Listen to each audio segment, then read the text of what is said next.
मोदात् सुधा कलशमेषु मोदात् सुधा कलशमेषु तदत्सु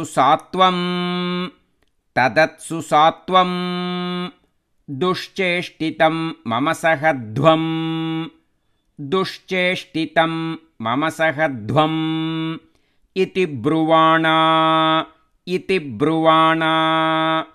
पंक्तिप्रभेद विनिवेशित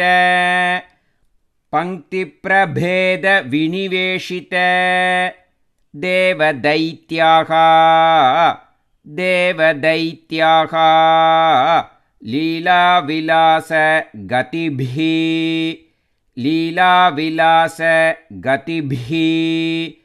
समदासुधां ताम्. Now let us again repeat. मोदात् सुधा कलशमेषु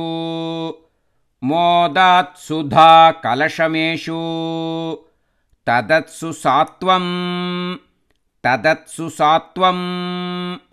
दुश्चेष्टितं मम सहध्वम् इति ब्रुवाणा पंक्तिप्रभेद विनिवेशित देवदैत्याः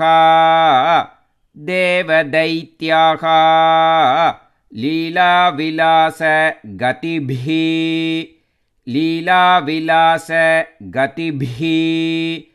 समदासुधां ताम्. Now let us sing line by line. मोदात् सुधा कलशमेषु तदत्सु सात्वं मोदात् सुधा कलशमेषु तदत्सु सात्वं दुश्चेष्टितं मम सहध्वम् इति ब्रुवाणा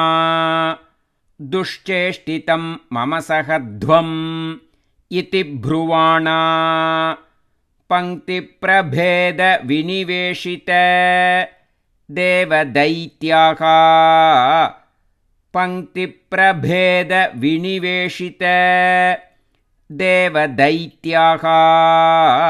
लीलाविलास गतिभिः समदासुधां ताम्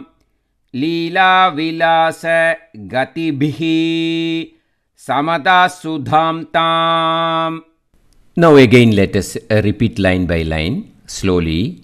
मोदात् सुधा कलशमेषु तदत्सु सात्वं मोदात् सुधा कलशमेषु तदत्सु सात्वं दुश्चेष्टितं मम सहध्वम् इति ब्रुवाणा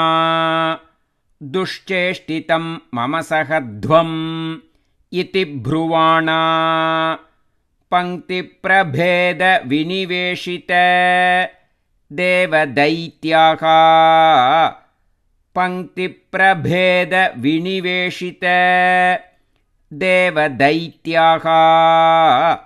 लीलाविलास गतिभिः समदासुधां ताम्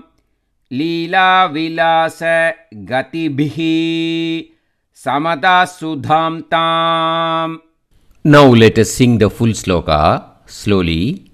मोदात् सुधा कलशमेषु तदत्सु सात्वं दुश्चेष्टितं मम सहध्वम् इति ब्रुवाणा पंक्तिप्रभेद विनिवेशित देवदैत्याः लीलाविलास गतिभिः समदासुधां ताम्.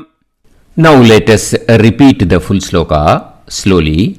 मोदात् सुधा कलशमेषु तदत्सु सात्वं दुश्चेष्टितं मम सहध्वम् इति ब्रुवाणा पंक्तिप्रभेद विनिवेशित देवदैत्याः लीलाविलास गतिभिः समदाः सुधां ताम्.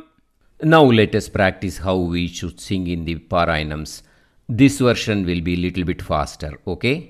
मोदात् सुधा कलशमेषु तदत्सु सात्वं दुश्चेष्टितं मम सहध्वमिति ब्रुवाण पङ्क्तिप्रभेदविनिवेशितदेवदैत्याका लीलाविलासगतिभिः समदाः सुधां ताम्.